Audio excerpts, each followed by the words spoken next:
Welcome traders. In this video we are going to discuss my risk model, our risk model. In fact, this is what makes me stay long enough in trading as a trend follower to be able to catch the trend.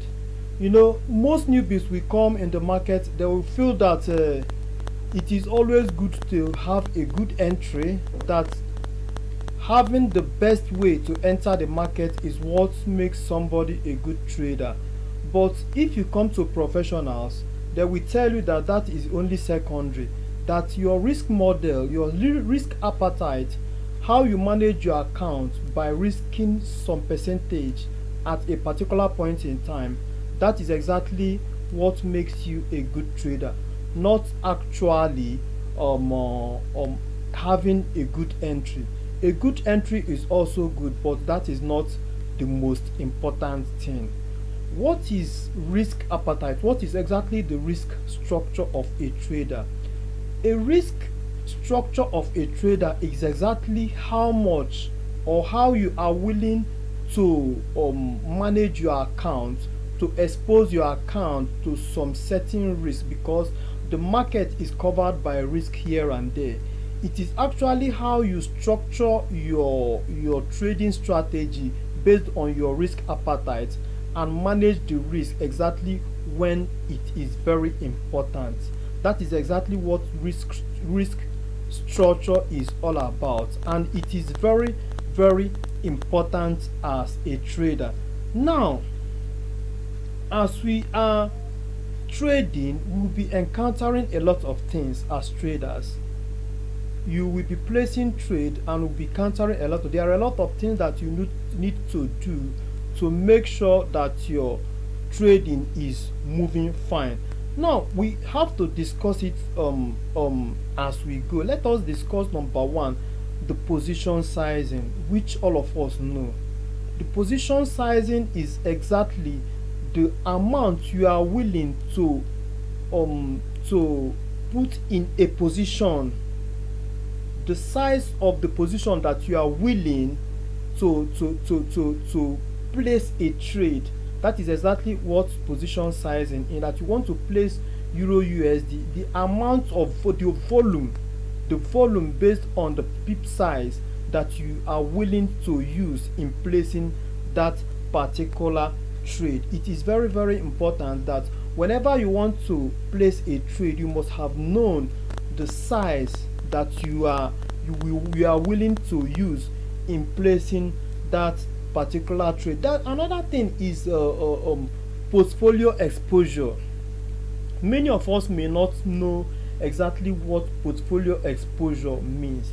It simply means the you know when we are trading, there are a lot of things that we combine up that make up our portfolio. You might be trading euro USD, GBP USD, and some others, other pairs. And then you might be trading Nasdaq. You might be trading euros, euro European stock market. You might be trading gold. You might be trading coffee. All these things are all called portfolio exposure. Now, how did that portfolio exposure concerns us as traders? When you come to forex market, it is not always good for you to gather all the forex pairs there and be trading it. No, that is why portfolio exposure is very important when you are selecting the ones that will be in your portfolio. If you go to forex market, you will select some pairs based on your strategy or how you wish to do it. You go to stock market, you select some based on how you wish to do it. Then you go to agriculture, you select some based on how you want to do it. Then you go to different market asset classes, you select them and combine them together so that it will be able to suit you and manage your account properly, so that it will not when one market is going down or is not doing well, the other one will be covering you up.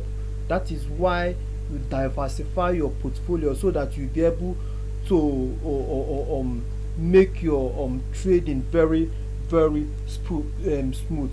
Then correlation, as you are also bringing those different asset class in your portfolio, be very mindful that some of them are correlated. They are some of them are very correlated. So if you are bringing them together, it is now left for you to search and study the ones that are correlated, so that you don't bring them together in your portfolio too many. Yes, too many. You have to make it a little bit minimal. You have to make it a little bit minimal, so that it will not hurt your account. Because when they are if there are too many correlated instruments in your portfolio, you will understand that the risk that you are trying to avert is already there.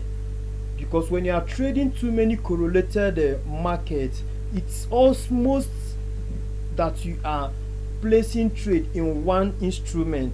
Let's take it an example. Maybe you are trading Euro USD, GBP USD.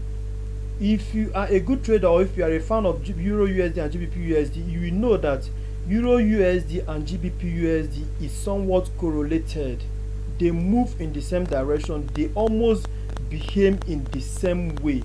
So if you are trading these two pair without caution, that means you are almost trading. If you give Euro USD one lot size and give GBP USD one lot size, that means you are having two lot size at the same time in the same market that is moving in one direction. That is a higher risk if you are not controlling it. So also some other pairs, they are moving in the same direction. Some are directly correlated, some are inversely correlated. So when you are picking your portfolio, make sure that you don't pick the ones that are correlated. Then drawdown also is what you need to look into. Before you become a trader, before you call yourself a trader, you really need to say, okay, this particular account that I'm trading, this is the highest drawdown that I will wish to accept in this. Maybe you are trading $100,000 account, and you say that, okay, this $100,000 account, I will only want 20% of it to I can only tolerate 20% as a drawdown. Ask me the reason why you need to define it ahead. The reason is because when you are trading, you are making losses, you are making gain. Sometimes the market will not be in your favor and the drawdown will set in. When the drawdown now sets in, it is now left for you that, okay, now I am 5% down. When you are now 5% down, it is from there that you know how much you will be allocating to each position that you are taking.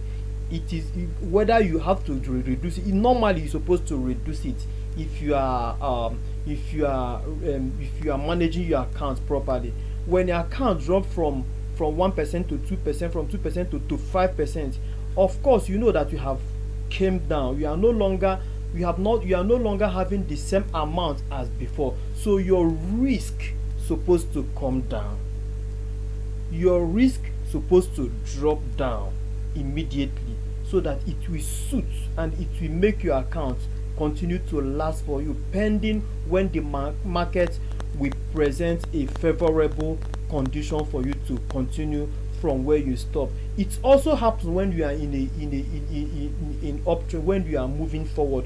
When you trade and you make a profit, maybe from $100,000 to maybe to $120,000. At the same time, you will increase your lot size so that you will be growing the account. Now another one is volatility adjustment. Most of the time, the market will become very volatile, and it is now left for you that when you notice that the market is volatile, is either you stay out according maybe. All right, we are back. when the market is very very volatile, it is now left for you to know how you manage your account, because when the market is volatile, the way it will be presenting itself might not be the same as you used to see it. So you have to look it very very close to know how you enter the trade with lot size that will suit that particular market condition. Then another one is surviving a bad market condition. There is no way as a trader that bad market condition will not come. It will always come. It will surely come at a particular point in time, and it is your work as a trader to know how you survive that particular period. In fact, with that period, that is when you know if you are a good trader, if you must have passed your test as a trader when the market is not favorable to your trading strategy, because it depending on the trading strategy that you are using, it doesn't come at the same time with everybody that call himself him or say a trader. It come at different stages as you continue trading. So when the market is presenting a bad condition, you know that it is your time for you to show your skill as a trader by managing your risk properly. In fact, it is very very good that particular point in time for you to reduce your risk to the minimum point, so that when that particular period passes and you are now making profit, you can now start increasing it little by little. Of course, all of us know, I have explained it in my previous video, that I am a trend follower. Yes, I am a very good trend follower. That is my trading strategy. That is the main trading strategy that I use. And as a trend follower, most at times we have little losses here and there. Most trend followers have it also. Yes, but it depending on your entry strategy that will determine how many losses you will have before you have your big win. But most trend followers normally have little losses here and there and occasional big win. Now, what is that trying to teach us based on our risk structure as a trader? You know, as you are having those little losing trades, of course you will know how you manage the risk, because the little losses is almost at times taking the how do I put it, the little losing trade is always there. It is always there that you'll be encountering little losses here and there. So when those times are there almost every time, you know that it is your work for you to manage your risk, pending when the trend will surface and you will take that win, a big win. To tell you the truth, this particular point is not always easy.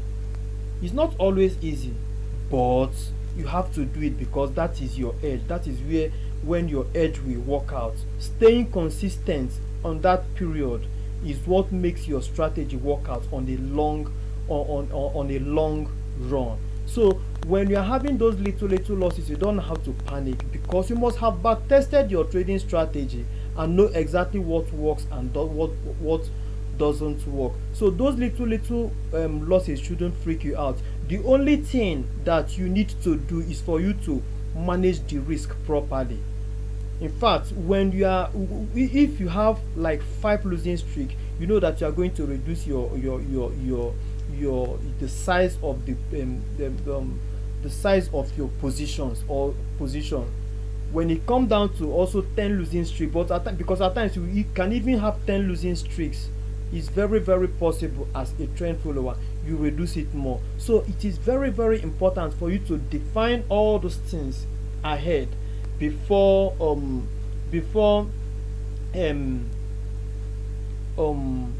when you are designing your trading strategy. You have to predefine all these things, how you are going to manage it when the time comes. Then another one is position sizing. You know, there are some of us that You call yourself a trader, but you are placing trade just anything that came off your head. You place it as as the size of your position. No, it doesn't work like that. Your position sizing must be predefined. Some people take a fixed fraction of risk, as in, let's assume that the person have $100,000 account. Then he said that this $100,000 account, I will not risk more than 2% in each trade. Or let's say it like this, oh yes, I will not lose more, I will not use more than 2% in each trade, no matter how the market is, whether the market is volatile or not. I will always use 2% as my risk, or 1% as my risk. But some people use volatility based on the volatility of the market is what determine the risk they will take. When the market is so volatile, they will reduce their risk.